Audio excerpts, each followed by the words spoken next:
नमस्कार. आज आपण डॉक्टर जोसेफ मर्फी यांच्या एका खूप गाजलेल्या पुस्तकाबद्दल बोलणार आहोत, तुमच्या सुप्त मनाची शक्ती. हे पुस्तक येऊन तर म्हणजे 60 वर्ष झाली असतील, पण आजही लोक याबद्दल बोलतात. हो, नक्कीच. आणि याची लोकप्रियता टिकून आहे हे विशेष. आपल्याकडे ना या पुस्तकाचं एक सविस्तर पुनरावलोकन आहे, तर त्यातून आपण जरा समजून घेऊया की नक्की काय आहे यात, काय इतकं महत्त्वाचं मानलं जातंय. बरोबर. म्हणजे हे पुस्तक ना अध्यात्म आणि आपलं रोजचं मानसशास्त्र यांना कुठेतरी एकत्र आणण्याचा प्रयत्न करतं. सुरुवात होते ती आपल्या दोन मनांच्या कल्पनेतून. एक चेतन मन, म्हणजे जे आपण जागेपणे वापरतो, विचार करतो, लॉजिक लावतो. आपलं कॉन्शियस माइंड. अगदी. आणि दुसरं म्हणजे सुप्त मन, सबकॉन्शियस माइंड. मर्फी म्हणतात की खरी शक्ती इथे आहे. हे भावनिक आहे जास्त. म्हणजे ते तर्क वगैरे करत नाही. नाही. चेतन मनाने जे काही स्वीकारलं, मग ते पॉझिटिव्ह असो किंवा निगेटिव्ह, ते खरं करायला बघतं. म्हणजे एक पॉवरफुल पण डोळे झाकून काम करणारा सेवक समजा. अच्छा. आणि म्हणूनच मग तो श्रद्धेचा नियम म्हणजे लॉ ऑफ बिलीफ महत्वाचा ठरतो, नाही का? पुनरावलोकनात याचा उल्लेख आहे. हो, अगदी. तुम्ही जे मानता ते तुम्ही बनता. हे साधं वाटलं तरी खूप खोल आहे. म्हणजे आपलं सुप्त मन आपण जे खरं धरतो त्यालाच वास्तव समजतं. पण मग याचा अर्थ नकारात्मक विचार पण ते तितकेच सहज स्वीकारणार. अगदी अगदी. ते फिल्टर नाही करत, म्हणूनच मर्फी म्हणतात की व्हिज्युअलायझेशन करा. म्हणजे जे हवंय ते मिळालंय असं कल्पना करणं. हो, स्पष्ट कल्पना. आणि सकारात्मक प्रतिज्ञा म्हणजे ॲफर्मेशन्स. ती वाक्य परत परत म्हणणं. पण पुनरावलोकनात म्हटले तसं हे फक्त यांत्रिक नाहीये. त्यात भावना जोडणं खूप महत्वाचं आहे, म्हणजे फील करणं. तीव्रतेने. हो, तीव्रतेने. आणि झोपायच्या आधी हे करणं जास्त चांगलं, कारण तेव्हा आपलं चेतन मन जरा शांत झालेलं असतं, त्याचा अडथळा कमी असतो. हे सगळं ठीक आहे, म्हणजे आत्मविश्वास वाढवणं, पैसे मिळवणं वगैरे. पण पुनरावलोकन म्हणतं की मर्फी शारीरिक आणि मानसिक आजार बरे करण्यासाठी पण याच शक्तीचा वापर करायला सांगतायत. हो. त्यांनी सुप्त मनाला आंतरिक औषधालय म्हटलंय म्हणे. हे जरा जास्त वाटतंय का? हो, म्हणजे हे ऐकायला धाडसी वाटू शकतं.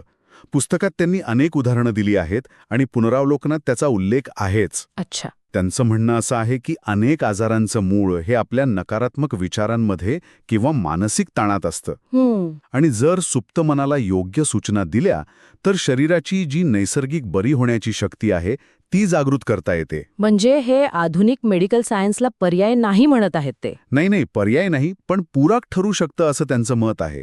आणि इथेच हे विचार थोडे थोडे लॉ ऑफ अट्रॅक्शन किंवा अगदी सीबीटी म्हणजे कॉग्निटिव्ह बिहेवियरल थेरपीशी जुळतात. अच्छा. कारण सीबीटी पण विचार, भावना आणि वागणूक यांच्यावरच काम करते. बरोबर. पण मग यावर टीका का होते? मर्यादा पण सांगितल्या आहेत पुनरावलोकनात. एक म्हणजे हे सगळं खूप सोपं करून सांगितले असं वाटतं म्हणे. हा एक मुख्य मुद्दा आहे टीकेचा, की जणू काही फक्त पॉझिटिव्ह विचार केले की सगळ्या समस्या जादूनी सुटतील. असं तर नसतं नेहमी. आणि दुसरी गोष्ट म्हणजे याला सायंटिफिक पुरावा कितपत आहे, म्हणजे हे दावे किती खरे मानायचे. बरोबर आहे.